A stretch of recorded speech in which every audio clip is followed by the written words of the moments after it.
Bonjour et bienvenue. Je m'appelle Thomas Trepnon. Il y a 2 ans que j'ai déménagé en France. C'est pourquoi mon français n'est pas bon. Mais j'espère que vous pourriez comprendre. En tant qu'auteur, journaliste et maître de conférences, j'écris en allemand et j'anime des séminaires en langue allemande. En plus de cela, je publie des émissions d'économie et de la politique. Aujourd'hui, c'est notre première émission en français et je vous prie d'excuser mes fautes. Je vais m'améliorer, mais encore, je dois tricher ici, comme vous voyez. Le sujet que je vais aborder maintenant est le mouvement Fridays for Future, vendredi pour l'avenir. Il y a quelques jours que j'ai lu des phrases suivantes déclarées par un étudiant qui est un membre de ce mouvement. Il a dit: un mouvement qui appartient seulement à nous, il a été créé de nulle part en peu de temps, il a atteint une couverture médiatique incroyable, les journalistes tombent sur eux, même avec tout l'enthousiasme, indépendant et non lié à une organisation. Si on regarde dans l'autoprésentation du Vendredi pour l'avenir, on trouve la déclaration « Nous sommes un mouvement de jeunes qui mettent leurs propres intérêts dans l'action les vendredis pour l'avenir en Allemagne. Nous ne sommes pas liés à des partis politiques ou d'autres organisations.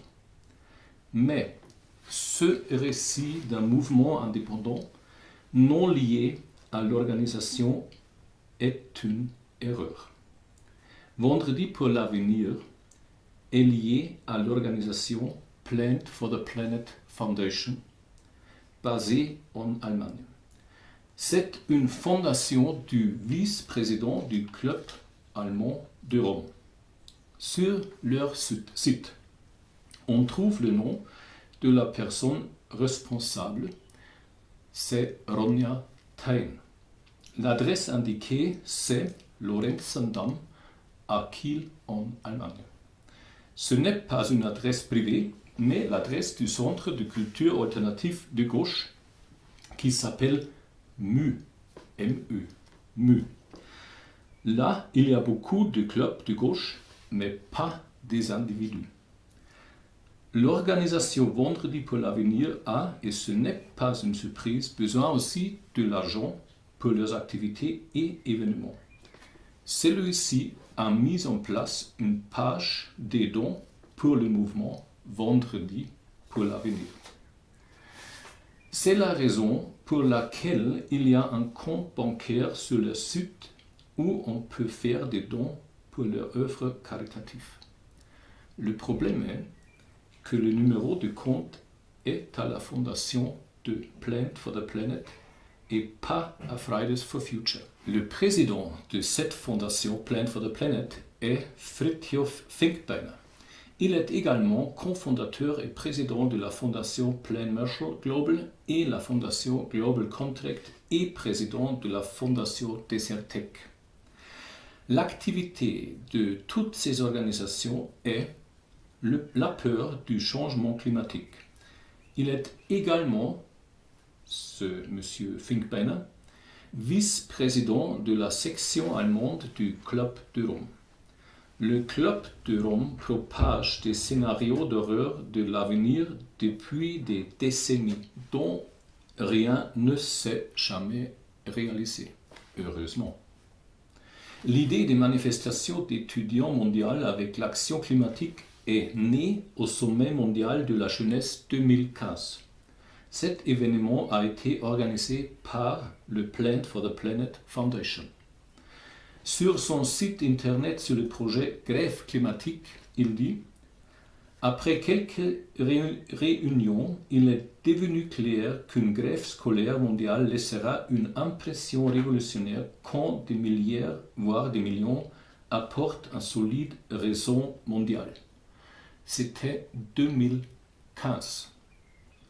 Vendredi pour l'avenir est lié à la Plant for the Planet Foundation, une fondation du Club de Rome, et son vice-président qui conduit le projet, M. Finkbeiner.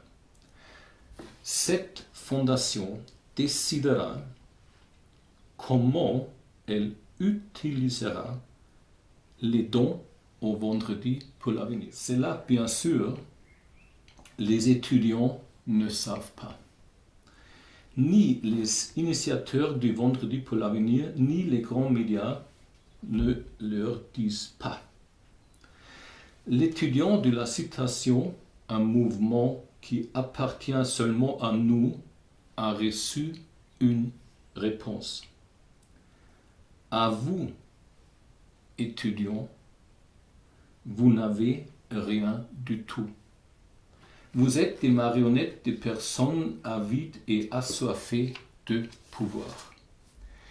Et vous aidez, sans le savoir, à créer la taxe du millénaire, la taxe carbone. Même pour respirer, les États et le gouvernement peuvent exiger des impôts, car dans la laine, il y a, comme vous savez de vos cours de physique-chimie, du gaz carbonique. En Allemagne, ça commence déjà à devenir pervers et hystérique.